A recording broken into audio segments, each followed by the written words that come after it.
नमस्कार, स्वागत है आप सभी दर्शकों का हमारे YouTube चैनल में।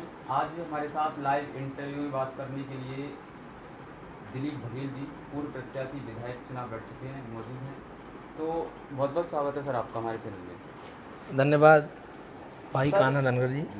सर सबसे पहले मैं जानना चाहूँगा आपके राजनीतिक करियर के बारे में। जी आपका राजनीतिक करियर कहाँ से शुरू हुआ? देखिए, मैंने सन 2001 में एक भ्रष्टाचार विरोधी मोर्चा नाम का एक संगठन था और उसके बैनर तले अपने राजनीतिक करियर की शुरुआत की और करीब 7 सालों तक मैंने उसमें काम करने के बाद जाना कि राजनीति क्या है और कानून के बारे में भी बहुत कुछ सीखने को मिला और उसी के साथ साथ अपने करियर की शुरुआत की। उसके बाद समाजवादी पार्टी मैंने ज्वाइन की और समाजवादी पार्टी ज्वाइन करने के बाद करीब 6 वर्ष मेहनत करने के बाद मुझे सन 2013 में समाजवादी पार्टी में शहर सचिव के पद पर मुझे सम्मान के तौर पर शामिल किया गया, प्रमुख पदों पर। उसके बाद लगातार मैंने पार्टी की सेवा की, उत्तर विधानसभा का अध्यक्ष रहा, युव जनसभा में प्रदेश सचिव रहा और विभिन्न पदों पर रहा। और उसके बाद जब समाजवादी पार्टी और शिवपाल जी का विघटन हुआ तो मैं शिवपाल जी की ओर चला गया और उनके साथ जाकर भी मैं संघर्ष किया। मैंने लखनऊ की सड़कों पर धरने दिए, तमाम लाठी डंडे खाए और उसके बाद शहर में मैं प्रमुख महासचिव था और मेरी मेहनत के इनाम के रूप में मुझे आगरा उत्तर विधानसभा से उपचुनाव में मुझे प्रत्याशी बनाया गया।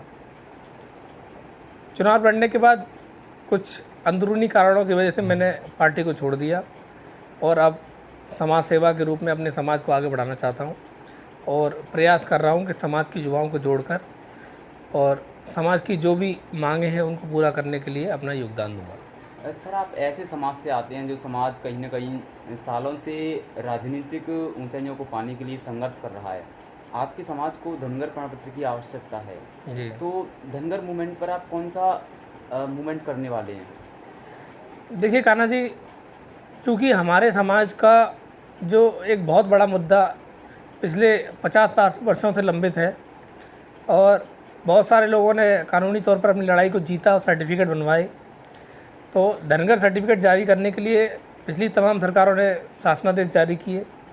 भारतीय जनता पार्टी ने भी 2019 में शासनादेश जारी किया। शासनादेश जारी होने के बाद में आगरा सहित अन्य जनपदों में धनगर प्रमाण पत्र बने और उन प्रमाण पत्रों की संख्या की बात मैं करूँगा तो वो 1% भी नहीं बन पाए। कारण जो भी रहा, या तो सरकार की नीयत ठीक नहीं थी या उस आंदोलन को चलाने वालों की नीयत ठीक नहीं थी।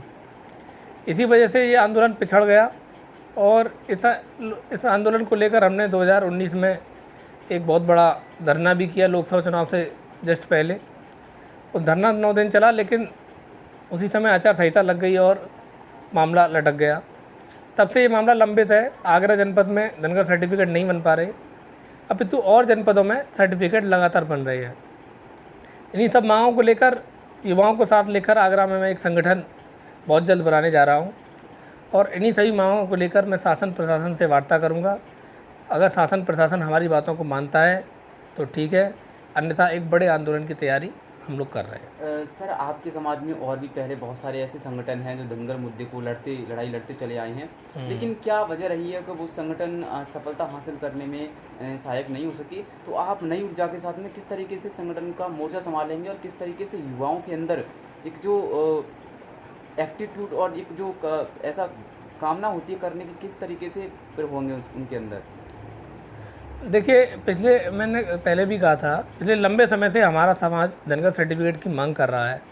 तमाम धरने हुए, प्रदर्शन हुए, आंदोलन हुए और कहीं ना कहीं उसका लाभ भी मिला है। आंदोलन जिंदा है, आज लोगों के सर्टिफिकेट बन रहे हैं। आगरा में नहीं बन रहे तो क्या अन्य जनपदों में बन रहे हैं। आगरा में ना बनने का कारण एक लोकल राजनीति भी है, जिसके कारण आगरा में धनगर सर्टिफिकेट अधिक संख्या में नहीं बन पाए हैं। लेकिन मैं ये नहीं कहूँगा कि उन आंदोलनों का कोई असर प्रशासन पे नहीं हुआ या समाज पर नहीं हुआ। समाज को उन आंदोलनों ने जोड़े रखा किसी न किसी रूप में और लगातार संघर्ष जारी रहा। सर्टिफिकेट बन रहे हैं, लेकिन आगरा में नहीं बन रहे, इसका जवाबदेही अधिकारियों की है, प्रशासनिक अधिकारियों की, जिला अधिकारी की है। अब अपने संगठन के माध्यम से मैं युवाओं को जोड़ने का काम करूँगा और इन्हीं सब मांगों को लेकर मैं जिलाधिकारी महोदय से ज्ञापन के माध्यम से प्रश्न करूँगा कि आगरा में धनगर सर्टिफिकेट क्यों नहीं बन रहे। अगर वे जल्द हमारे धनगर सर्टिफिकेट नहीं बनाएंगे तो एक बड़ा आंदोलन आगरा से शुरू होगा जो पूरे जनपद में चलेगा। जी सर, आप युवा हैं और धनगर संवैधानिक अधिकार है आपके समाज का, लेकिन क्या वजह रही अब तक कि आपका समाज संवैधानिक अधिकार को प्राप्त नहीं कर पाया?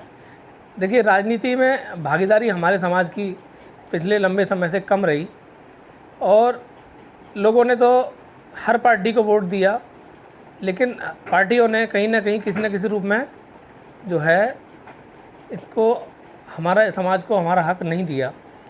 लेकिन अब आज हमारे पास एक केंद्रीय राज्य मंत्री है, उसके बाद भी हमारे सर्टिफिकेट नहीं बनने पा रहे, तो ये कहीं ना कहीं विडंबना का विषय है। तो इस विषय पर हम लोग चर्चा करेंगे आगे भी और आंदोलन के रूप में इस बात को उठाएंगे और प्रशासन को हमारी बातों को मानना ही होगा। सर, एक सवाल मेरा आपसे है, उत्तर प्रदेश की राजनीति जातिवाद पर चलती है। जी। आगरा लोकसभा से आपकी जाति के धनगर समाज से सांसद हैं एसपी सिंह धनगर जी।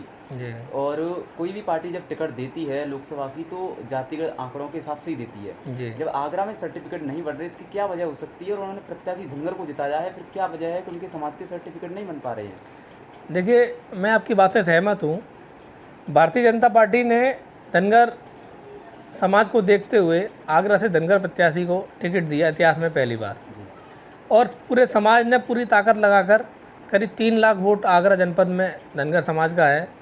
और आगरा सुरक्षित लोकसभा की बात करूं, जहां से प्रोफेसर एसपी सिंह बघेल धनगर जो है आज सांसद हैं और केंद्रीय विधि एवं न्याय राज्य मंत्री भी हैं, उनको पूरे समाज ने एकजुट होकर वोट दिया और जिताया। उसके बाद भी हमारे समाज का जो हक है धनगर जमात जाति प्रमाण पत्र, वो नहीं मिल पा रहा है।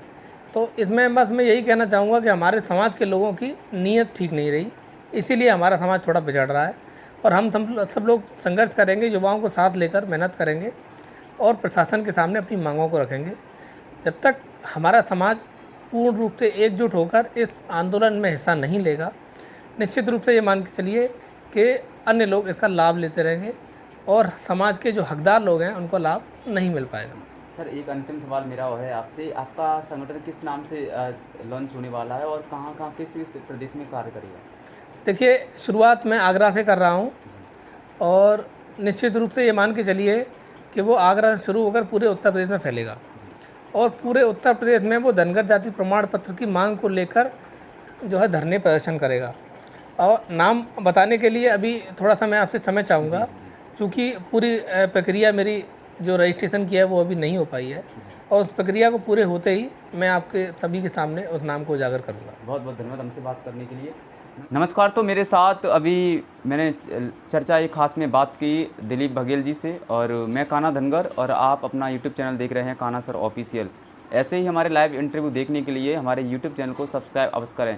अगर आप भी हमारे साथ इंटरव्यू में बैठना चाहते हैं तो हमसे 82 18 27 59 38 वाले नंबर पर संपर्क अवश्य कर सकते हैं, जो नीचे आपको स्क्रॉल में चलता हुआ दिखाई देगा। जय हिंद, जय भारत।